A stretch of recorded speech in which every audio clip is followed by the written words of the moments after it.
Have you ever caught yourself moving through an entire day without really being there? You wake up, scroll, eat, work, respond, repeat. And at night, when the room finally goes quiet, a strange question appears in the back of your mind. Did I actually live today? Or did I just pass through it? Most people dismiss that feeling in seconds. They blame stress, lack of sleep, schedules, life being busy. But if you linger on the question for even a breath longer, it unravels something deeper and far more uncomfortable. The realization that your life might be happening without you. Not because of fate, destiny, or some cosmic conspiracy, but because you have slipped into a mechanical rhythm where everything moves, yet nothing truly touches you. It sounds dramatic, but you see it everywhere. People drifting through conversations as if they've heard the same lines 1,000 times. Eyes that look awake but aren't actually seeing. Reactions that occur before the mind even forms a thought. A whole world built on momentum instead of awareness. And the strangest part? This drift feels normal. It even feels safe. Because questioning it would mean confronting parts of yourself you've been avoiding for years. Today, that is what we explore. The invisible slide from being a living human into becoming a repeating pattern, and how to reverse it. Not through mysticism, not through extreme practices, but through the quiet yet radical return to your own presence. We begin at the moment where most people never dare to look, the moment they realize they're sleepwalking. The first crack in the illusion. There's a reason the term NPC exploded across modern culture. It's a crude meme on the surface, but behind it lies a psychological truth. A disturbing amount of human behavior looks preset, reaction-based, and disturbingly repetitive. Cognitive scientists even have a term for it: automaticity, the ability of the brain to run complex routines without conscious supervision. It's efficient, it's useful, it's also incredibly dangerous when it becomes your default mode of living. Think about your last argument.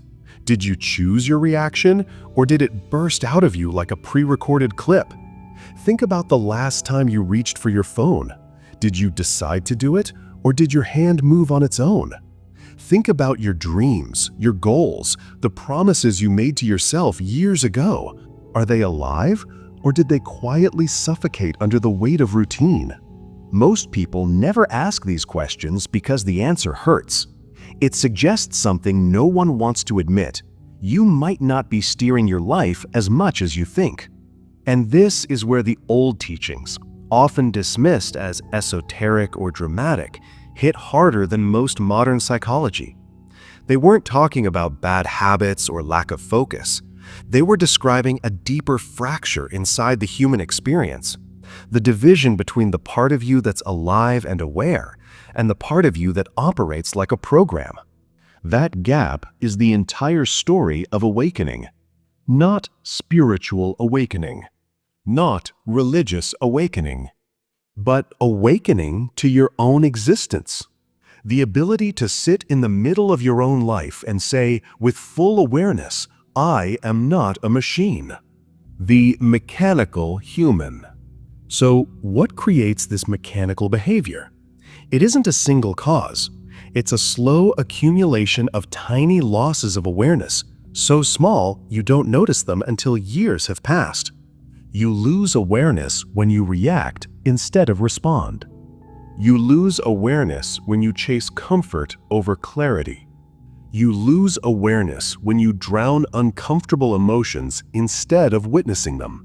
You lose awareness every time the world decides for you. It's not your fault. In fact, the modern world is built on feeding this drift. Notifications, ads, entertainment, news cycles, social validation loops, none of these are designed to help you wake up. They're engineered to keep your attention predictable and profitable. But the external world is only half of the prison. The other half is internal. Every unexamined emotion, every inherited belief, every automatic reaction you've rehearsed since childhood, every story you tell yourself without ever asking if it's true. Most people think they have one self, a stable identity that navigates life. But look closer. Notice how one part of you wants to wake up early and another part wants to stay in bed. One part of you wants to save money and another part wants to splurge. One part of you wants to stay calm and another part wants to explode. These are not moods, they are fragments, scripts, miniature selves switching in and out depending on the situation. And because they rotate without your permission, your life keeps repeating itself. Different day, same patterns. Different people, same arguments.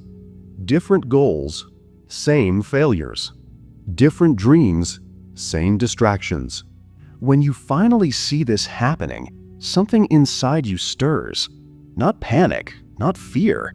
Something quieter, like a forgotten memory.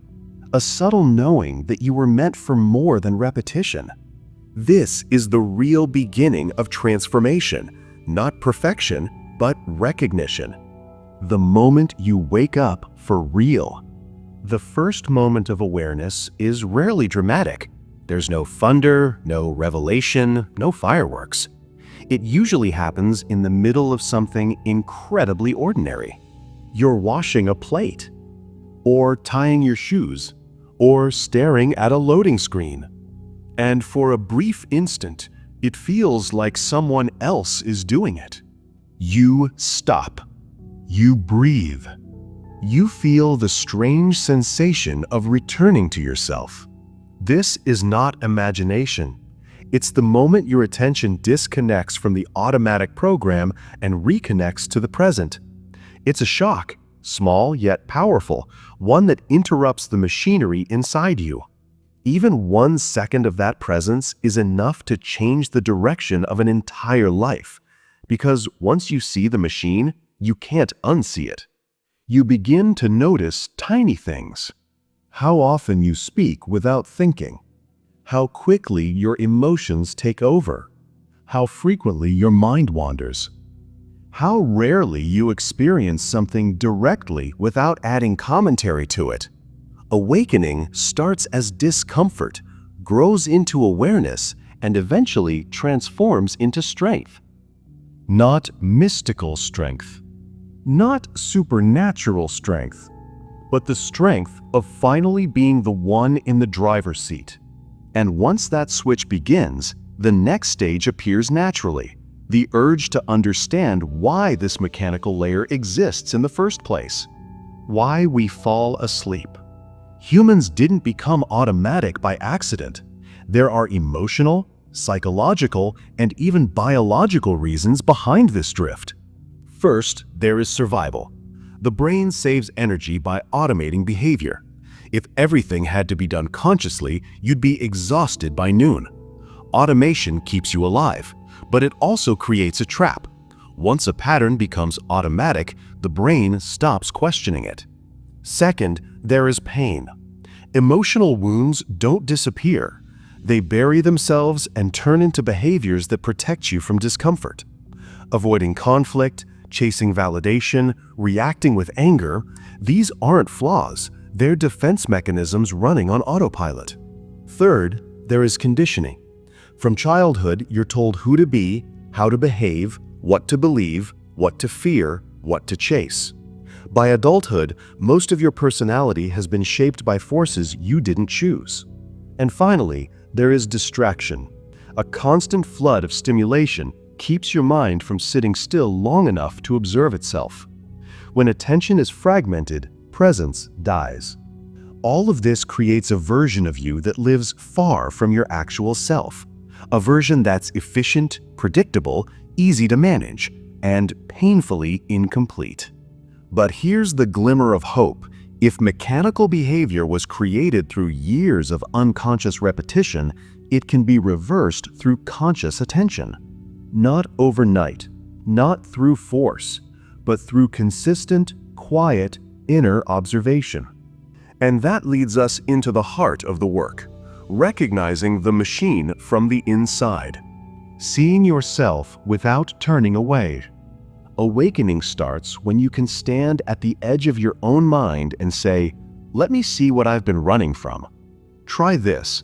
The next time you feel irritation rising, pause. Don't suppress it. Don't act on it. Just stay still long enough to watch it. Where does it begin? Does it tighten your chest? Does it heat your face? Does it repeat the same internal phrases every time? The moment you observe the emotion, instead of merging with it, something extraordinary happens. You stop being the reaction. You become the witness of it. And that small separation, barely a breath wide, is the beginning of freedom. The same applies with cravings, fears, anxiety, boredom, jealousy, impatience, defensiveness. The more you witness these states without rushing into action, the more clearly you see the machinery behind them. You're not becoming cold or detached. You're becoming present. And presence changes everything. Presence interrupts patterns. Presence reduces emotional hijacking. Presence adds space where choices can finally appear. Presence brings back something you lost a long time ago, yourself. The beginning of change. At this point, a quiet question begins to form. If I am not my reactions, not my habits, not my programming, then who am I? This question is not meant to be answered quickly. It's meant to stay with you, like a compass pointing toward a version of yourself that you haven't met yet. The real work begins when you stop trying to fix yourself and start trying to see yourself. Because once you see clearly, action becomes effortless. And this brings us to the practical part.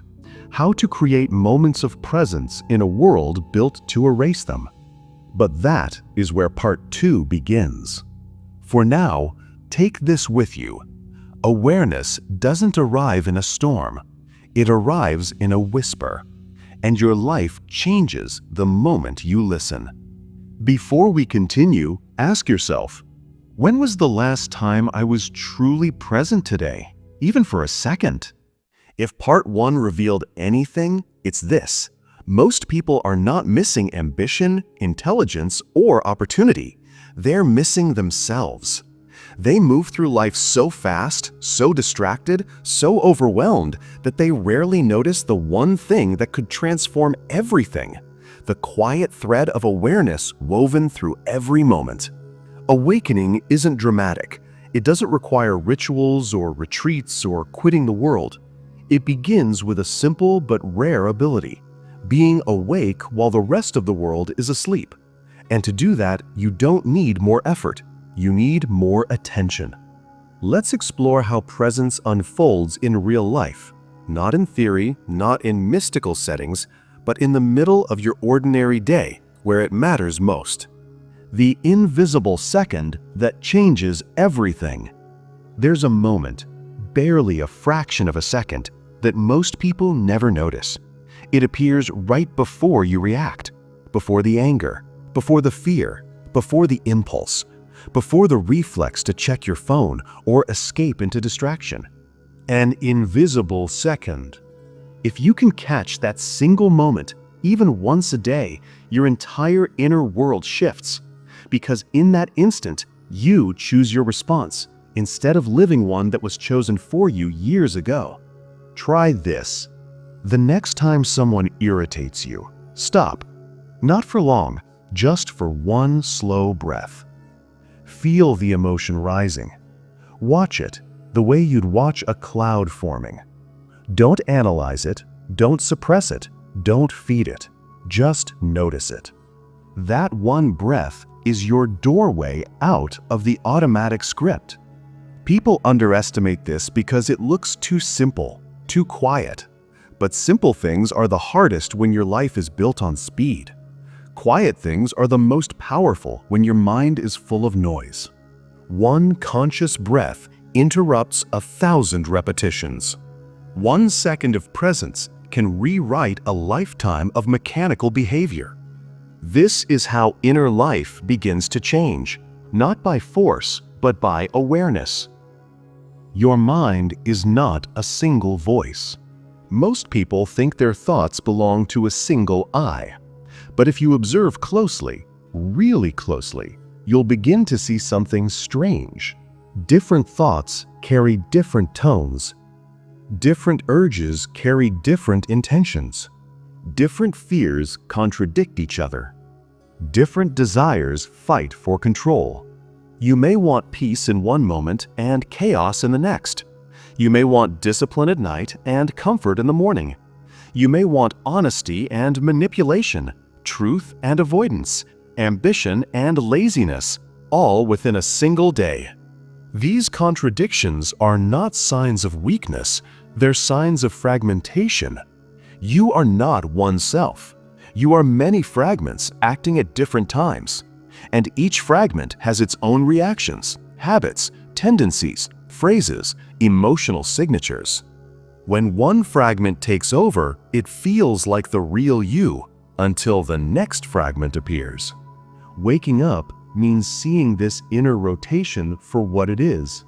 When you notice you're shifting inner states without becoming them, when you say, "This is a reactive part of me," or "This is my impatient self," or "This is my fearful version," something extraordinary happens. A deeper presence emerges behind everything. A presence that doesn't react. A presence that doesn't rush. A presence that watches. A presence that remembers. This is the beginning of an inner center, the part of you that can grow into a real, stable self. Not a perfect self. Not a flawless self. A conscious one. The practice of noticing yourself. Awareness grows in small, consistent moments. Let's bring this into the concrete world, your world. Imagine you're walking down a hallway. Normally, your body moves on its own while your mind drifts. But try this. Bring your attention to the sensation of your feet touching the ground. Feel the temperature of the air. Notice how your chest rises and falls. Keep your attention there for 5 seconds. You'll immediately sense something shift. A subtle brightness enters the moment. You feel your own existence more sharply. This is the start of presence. Now try it while washing your hands. Try it while opening a door. Try it while waiting for a page to load. Try it while listening to someone speak. Not all day, not every moment. Just short flashes of attention whenever you remember. These flashes are what form your inner strength. Why? Because every time you remember yourself, you reclaim a piece of your attention that was scattered across habits, impulses, and automatic reactions. Awareness is like a muscle, not intense, not heavy, but persistent. And with every moment of clarity, it grows. Conscious friction, the practice that wakes you up. Presence isn't built through comfort. Comfort keeps you asleep. Presence grows when you go slightly against the automatic direction your inner machine wants to pull you. Not extreme discipline. Not punishing systems. Just small, intentional friction. This friction is powerful because your automatic patterns hate it, and that resistance reveals exactly where you've been asleep. Try something small. Wake up 5 minutes earlier than usual. Take a colder than normal shower for 10 seconds. Walk a different route. Pause before replying to a message. Eat one meal without a screen. Sit still for 30 seconds without touching your phone. These actions seem tiny, almost trivial, but they create a shock, a disruption in the mechanical rhythm of your day. That shock generates attention. Attention generates presence. Presence generates inner life. Your goal is not to suffer. Your goal is to interrupt automatic behavior long enough for your awareness to return. Conscious friction isn't punishment, it's a reminder. I'm here. I haven't disappeared inside routine. The world will try to pull you back into sleep. As you begin to practice awareness, something predictable happens. People around you, often without malice, will try to pull you back into the pattern they're comfortable with. Why? Because presence changes your energy, and change makes others uncomfortable. If you become calmer, their impatience stands out. If you stop reacting automatically, their routine responses fall flat. If you stop gossiping, complaining, dramatizing, or playing along with mechanical emotions, they don't know how to interact with you. You can't wake others by force. You can only stay awake yourself. Your presence will do the rest. And sometimes your presence will feel like a quiet rebellion. Because in a world where attention is currency, regaining your own attention is an act of personal independence, creating a stable inner center. Over time, something beautiful begins to form inside you, a center of gravity that isn't tossed around by emotions, habits, or external chaos. You still feel emotion, but it no longer sweeps you away. You still face challenges, but they no longer fracture you. You still experience fear, anger, excitement, desire, but they pass through you instead of controlling you. You begin to live from a deeper place. This is the beginning of inner stability, a presence that stays with you even when the world becomes chaotic. It doesn't mean you're perfect, it means you're present. And presence is stronger than perfection will ever be. Living with yourself instead of losing yourself. As awareness grows, you begin to notice something unexpected. You actually enjoy your own company. Silence no longer feels empty because your presence is there to fill it. You feel a shift in how you move, speak, listen, choose, act. You stop rushing into the future. You stop clinging to the past. You stop fearing stillness. You stop chasing noise. You stop abandoning yourself in every moment. And in that stillness, something long lost finally returns, the feeling of being alive in the present moment. Not in memories, not in fantasies. In now. This is what people seek through meditation, travel, journaling, therapy, relationships, rituals, the feeling of inhabiting their own life again. Presence gives it without requiring anything external. The real work is daily life. Awakening doesn't happen in temples or retreats. It happens when you remember yourself at the very moment you were about to forget. When you're irritated in traffic, when you're anxious in a meeting, when you're scrolling out of boredom, when you're rushing for no reason, when you're tempted to escape yourself instead of staying present. These situations are not obstacles, they are training grounds. Everyday life is the real teacher. Repetition is the real test. Presence is the real victory. Each moment you remember yourself. Each moment you pause before reacting. Each moment you breathe instead of rushing. You're shaping something inside that cannot be taken away. The quiet strength you've always had. Awareness doesn't make you superior. It doesn't make you distant. It makes you real. It gives you clarity, calmness, self-respect, and inner authority. You begin to trust yourself. You begin to like yourself. You begin to rely on yourself. You begin to return home to yourself. And this inner home, this quiet strength, becomes the foundation for everything else in your life: relationships, work, creativity, purpose, peace. Presence isn't a spiritual luxury. Presence is your natural state, the one you lost in the noise and can now reclaim. A final message before you begin. You don't need to change everything today. You don't need to perfect anything. You don't need to fight your mind. You don't need to force awakening. You only need to do one thing. Remember yourself for small moments throughout the day. Just a second here. A breath there. A pause between reactions. A little friction against old patterns. With time, those moments will weave together like threads until they form a new self, one that is conscious, deliberate, and deeply alive. The work is quiet. The work is subtle. The work is steady. And the work begins now. Before you move on with your day, ask yourself, where can I create one brief moment of awareness in the next hour?